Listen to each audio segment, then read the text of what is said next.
बहुत से students course selection के दरमियान काफ़ी सारी मिस्टेक्स करते हैं और ये कॉमन मिस्टेक्स होती हैं अक्सर स्टूडेंट्स के दरमियान। और इन कॉमन मिस्टेक्स का नतीजा क्या निकलता है कि एक तरफ उनकी डिग्री की ड्यूरेशन ज़्यादा हो जाती है और उनको फिर ज़्यादा कॉस्ट जो है वो बेयर करना पड़ती है। तो इस वीडियो के अंदर आपको वर्चुअल यूनिवर्सिटी के बीएस मास कम्युनिकेशन प्रोग्राम की कंप्लीट कोर्स सिलेक्शन के रूल्स बताए जा रहे हैं और इन कोर्स सिलेक्शन के रूल्स को समझकर आप इन कॉमन मिस्टेक से बच सकेंगे। आपको आसानी के साथ ये कोर्स सिलेक्शन रूल्स समझाए जा रहे हैं। तो शुरू करते हैं आज की इस वीडियो को। अब रूल नंबर जो फर्स्ट है 1 है, उसको अगर हम देखें तो जो पहले सेमेस्टर है उसके अंदर आपको प्री सिलेक्टेड कोर्सेज दिए जाएंगे। तो पहले सेमेस्टर में इतनी फ्लेक्सिबिलिटी नहीं होगी, जितने भी कोर्सेज आपको दिए जाएंगे उन तमाम को आपने सेलेक्ट करना होगा ताकि अगर आप डिग्री अपनी वक्त पे कंप्लीट करना चाहते हैं तो इसमें रिक्वायर्ड कोर्सेज जितने भी होंगे उन तमाम को आप सेलेक्ट करेंगे। बाकी जो इलेक्टिव होंगे उसमें से ऑप्शनल है, तो जो आप जिसमें ज़्यादा आप इंटरेस्टेड होंगे वो वाला इलेक्टिव लेंगे और बाकी रिक्वायर्ड आप तमाम लेंगे। और रिक्वायर्ड और इलेक्टिव के दरमियान ज़्यादा अगर आप समझना चाहते हैं तो उसके लिए भी हमारी वीडियो मौजूद है कि इन दोनों में क्या फ़र्क है। और जो पहले सेमेस्टर से हटके हैं फिर उनके लिए ज़रा फ्लेक्सिबिलिटी होगी।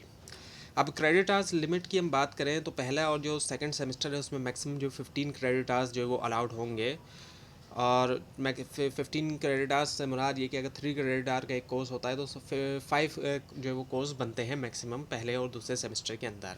और 3 या उसके बाद की हम बात करें तो उसमें 18 क्रेडिट आवर्स तक अलाउ होंगे और 21 तक भी कुछ केसेस के अंदर अलाउड हो सकते हैं अगर CGPA जो है वो 3 या उससे ज़्यादा है। तो कोशिश करें कि आप 3 तक CGPA मेंटेन करें ताकि जो है वो क्रेडिट आवर की लिमिट आपकी ज़्यादा रहे और आप डिग्री वक्त पे कंप्लीट कर सकेंगे। फाइनल सेमेस्टर के रूल की अगर हम बात करें तो मैक्सिमम 21 के क्रेडिट आवर्स अलाउ है और इसके साथ साथ प्रोजेक्ट या इंटर्नशिप भी अलाउ होगा, यानी कि 8 सेमेस्टर के अंदर 21 तक क्रेडिट आवर्स अलाउ हो सकते हैं और इंटर्नशिप और प्रोजेक्ट भी साथ में अगर डिग्री उसी सेमेस्टर के अंदर कंप्लीट हो रही है। तो ऐसे सिचुएशन में तमाम जितनी भी रिक्वायरमेंट्स है वो पूरी हो रही है डिग्री की तब।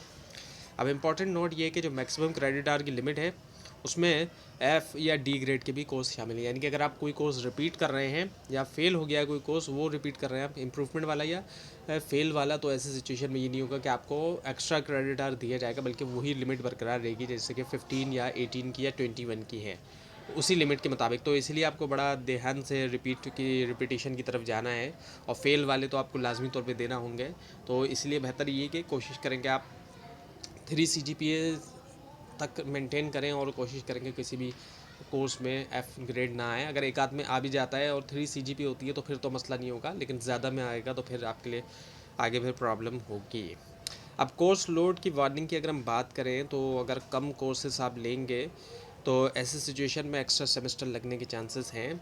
अब ये चीज़ पार्ट टाइम स्टूडेंट्स के लिए तो बिल्कुल ठीक है, लेकिन जो फुल टाइम स्टूडेंट्स हैं जो वक्त पे डिग्री कंप्लीट करना चाहते हैं उनके लिए बहुत ही ज़्यादा जो है वो ख़तरनाक चीज़ हो जाती है कभी कभी, क्योंकि फिर उनको एक्स्ट्रा फ़ीस भी पे करना पड़ती है और उनकी डिग्री की भी ड्यूरेशन उनके लिए ज़्यादा होती है। तो वो फुल टाइम स्टूडेंट होते हैं तो उनका फोकस टोटली स्टडी के ऊपर होता है, तो उनके लिए काफ़ी है।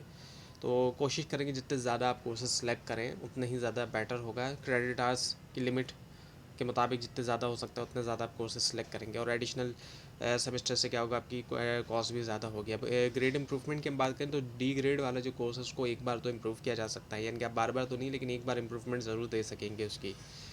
एरिया ऑफ स्पेशलाइजेशन की बात करें तो एरिया ऑफ स्पेशलाइजेशन चूज़ करना होगा और इसके अंदर जो है वो 4 कोर्सेज होंगे, 4 एडवांस कोर्सेज होंगे जो स्पेशलाइजेशन वाले होंगे।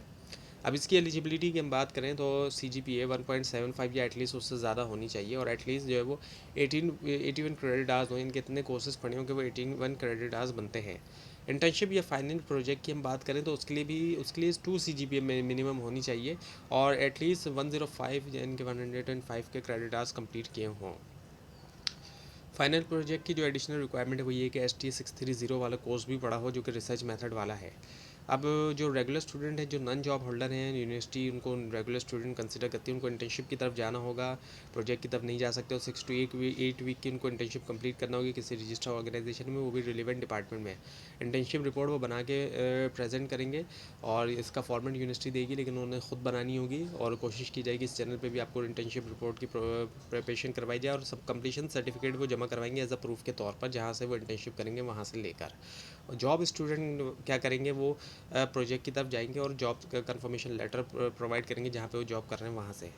एवोल्यूशन ये है कि इंटर्नशिप या प्रोजेक्ट में सिर्फ पास या फेल होना है और इसका सीजीपीए पे आपकी कोई फ़र्क नहीं पड़ता, लेकिन ये डिग्री के लिए कंप्लीट है। आप सिलेक्शन की बात करें तो आप एलएमएस पे लॉगिन करेंगे, स्टूडेंट सर्विस पे जाएंगे, फिर कोर्स सिलेक्शन में सेलेक्ट करेंगे और सेव कर देंगे सिलेक्शन को। अब रिकमेंडेशन ये है कि जो फुल टाइम स्टूडेंट है जो जॉब नहीं कर रहे, वो प्रेस्क्राइब स्कीम ऑफ स्टडी को फॉलो करेंगे और वो यूनिवर्सिटी की तरफ से आपको बताई गई है। कोशिश की जाएगी कि इस चैनल पर भी आपको बताई जाए। तो ये थी आज की वीडियो। आपको इस बारे में कोई क्वेश्चन है, खासतौर पर इसमें कोई मिस्टेक दिखाई दे, ज़रूर हाईलाइट कीजिए। और इस पूरी सीरीज़ को देखने के लिए और वीडियो के बारे में मज़ीद जानने के लिए इस चैनल को सब्सक्राइब कीजिए, बेल आइकन के ऊपर क्लिक कीजिए। Thanks for watching this video and best of luck.